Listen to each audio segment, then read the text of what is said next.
Questo è CallTehi, dove una semplice chiacchierata tra amiche può anche migliorarvi la giornata.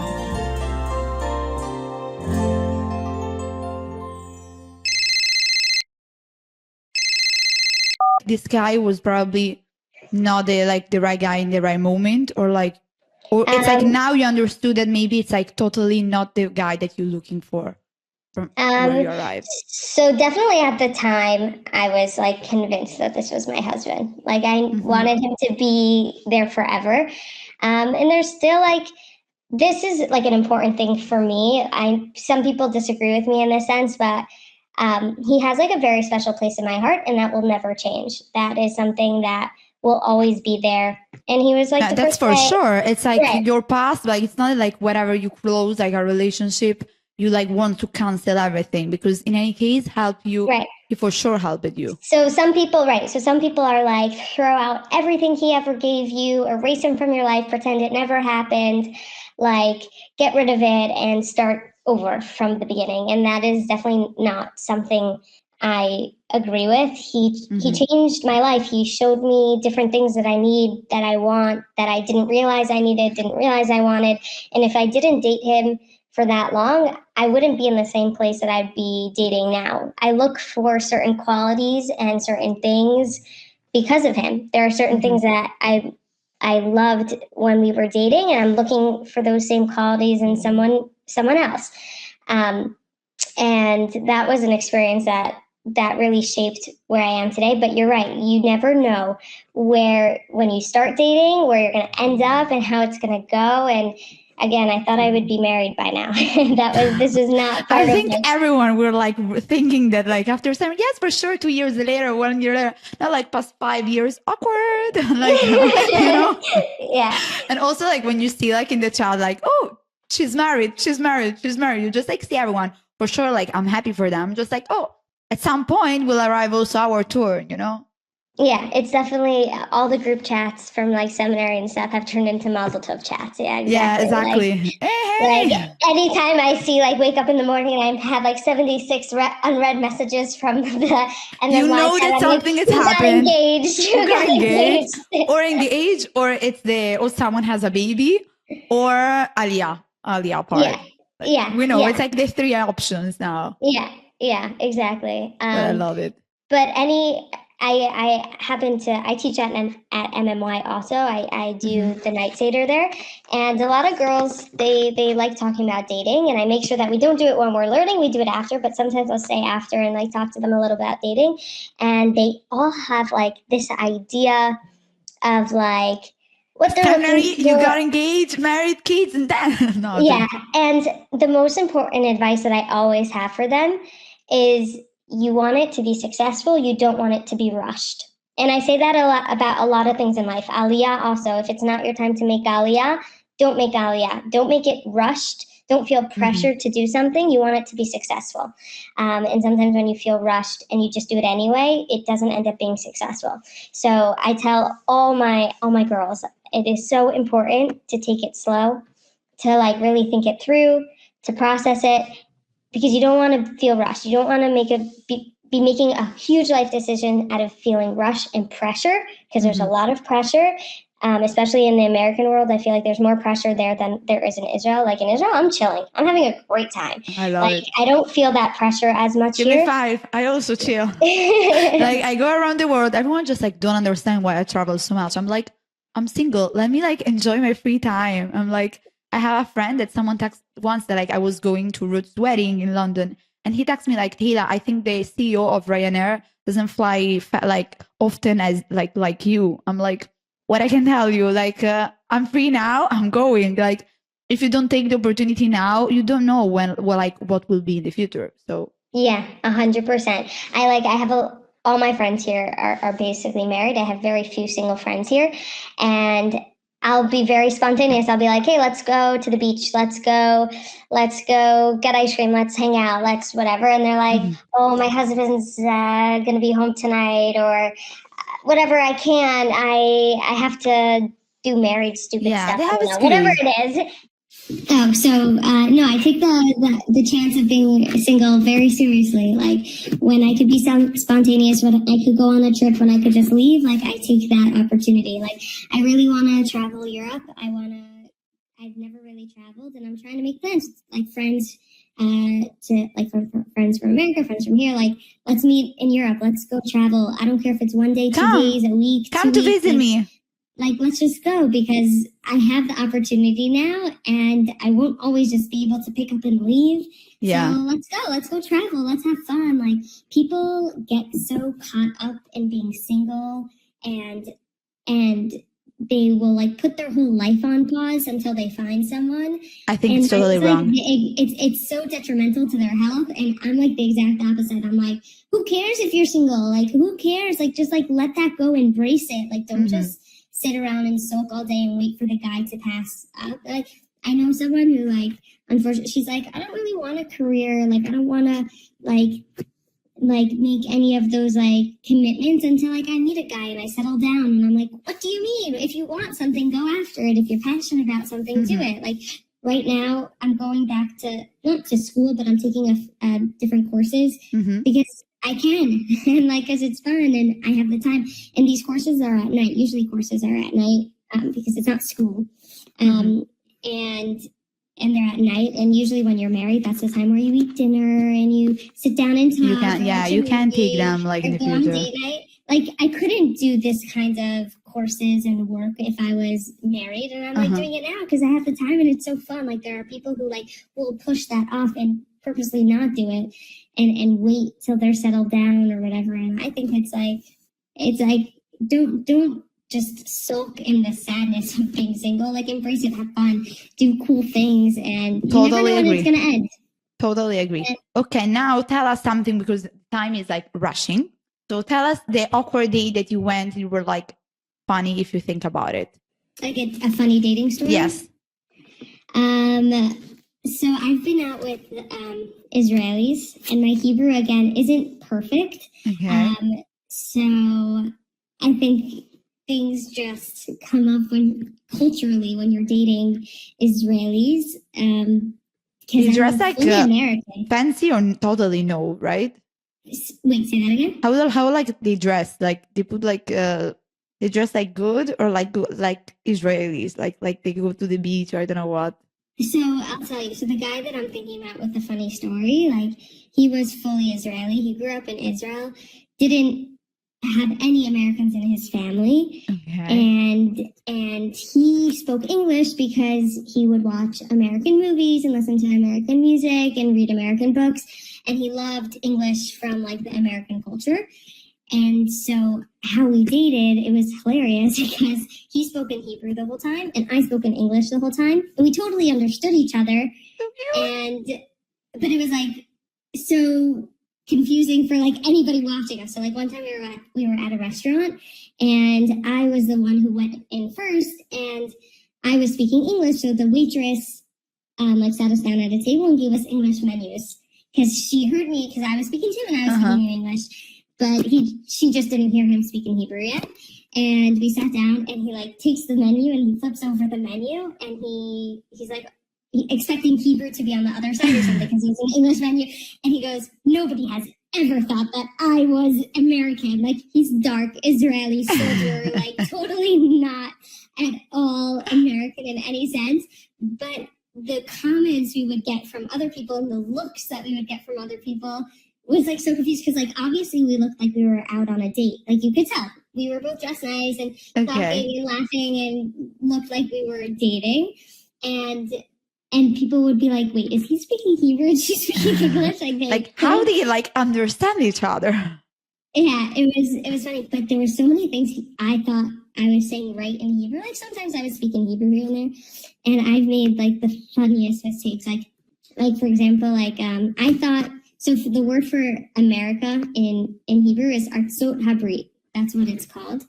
And so I thought that meant the promised land because like that's how like in my head, that's just how I translated it. Like Artsot Habrit, like a promise and land. Okay, so that's what I thought. Because when America was created, it was really a promised land in that sense. A lot of people were escaping religious persecution in different countries. And it was kind of like a promised land. It was a safe haven, okay? So that's what I thought. And I was telling him, I went on like this long rant for like 2 minutes, like about how I think it's ridiculous how Israelis think that America is some promised land. This is our promised land. This is our home. And I'm like going on this whole like Zionistic rant. You probably start to like scream like, on you. What? He was like laughing the whole time. I'm like, what do you like? What? And he goes, do you know what Sot Habrit means? I'm like, yeah, promised land. And he goes, no. It's the lands that made a promise, meaning the United States of America. There's a bunch of lands, a bunch of states, and they made a promise to be one country. And I was so embarrassed. I was like, no way. I could not believe it. So that was just one example of this something funny and mistakes that I made. But that's for sure can happen. Like moments and just if you speak like two different languages, like 100% at some point will happen like a misunderstanding like this. Like yeah, sure. Yeah. So that was one funny dating story. Do we have time for another? Yes, let's do another one. Yeah. Okay, so this was with an American, so it has nothing to do with Hebrew. But basically, we were supposed to go out on our first date to a park.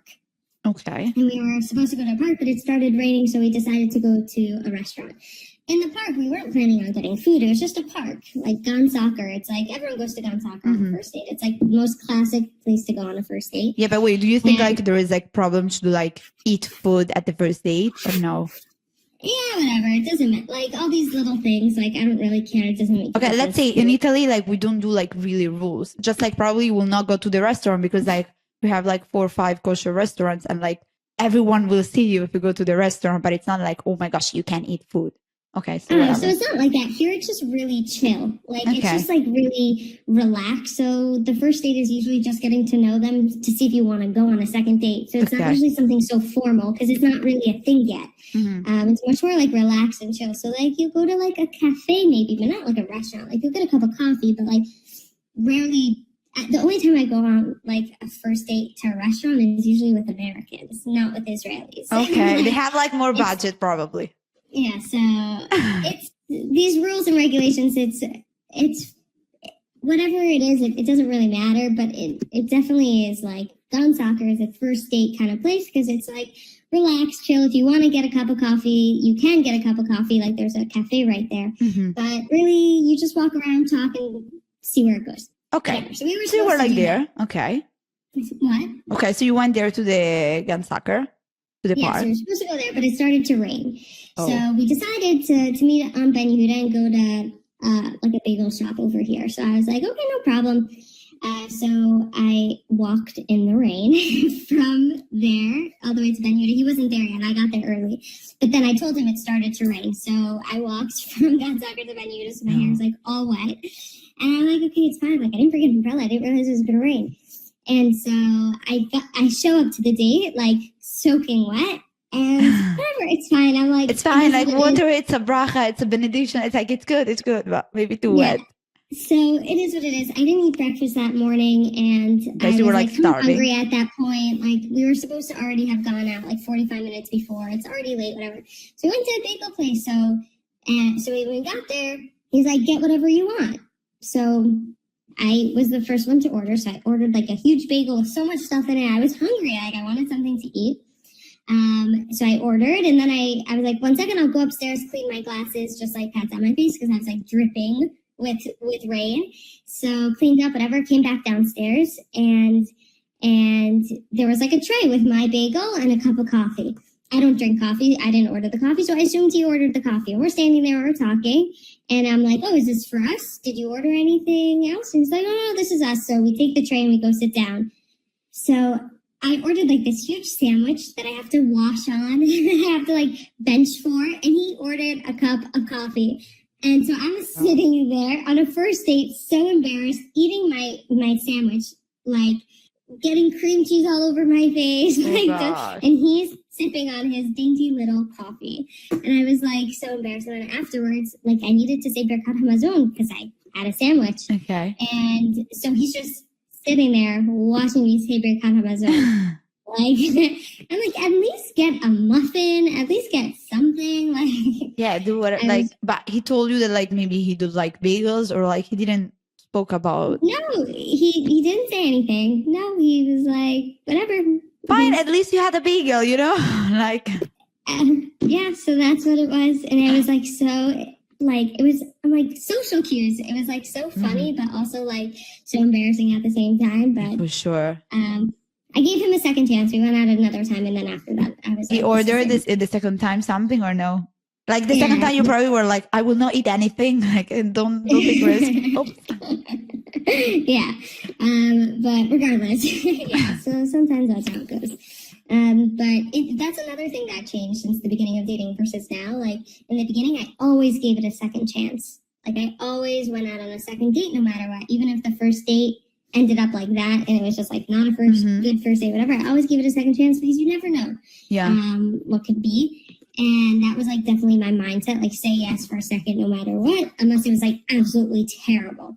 Okay. And thank God I never went on like absolutely terrible dates, so I never like felt that way. At least that we can do a check, you know? Like right, yeah, thank God, because I've known a lot of horror stories from my friends, but now as I'm wiser and older, I'll say no after a first date because I know what I'm looking for and I know what I'm doing, and I could confidently say like after a first date, if I don't feel anything or if I'm not looking forward to a second date, that I don't need to say yes for a second chance, which is also something that changed, which is something that I think is like good progress for what, like in the dating sense. Like everyone has things that change, and that's something that's changed for me. And I appreciate that. That was like a big moment for me. Like the first time I said no after a first date, I was like, wow, good for you. Like you trust your gut, you trust yourself, you know what you want, you know what you're looking for, and you know that's not it.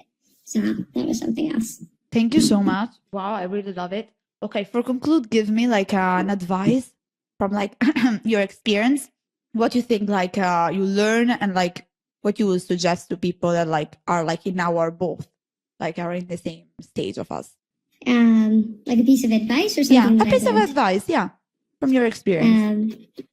Wait, I can't hear you again. Can you hear me? Okay, so give like a piece of advice of like your experience, what you would say to someone that it's like us.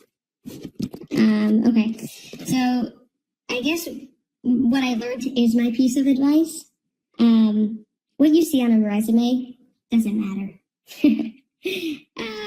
It doesn't matter in the sense that when you look at a person, he is going to be, like if it goes places, he is going to be there for forever.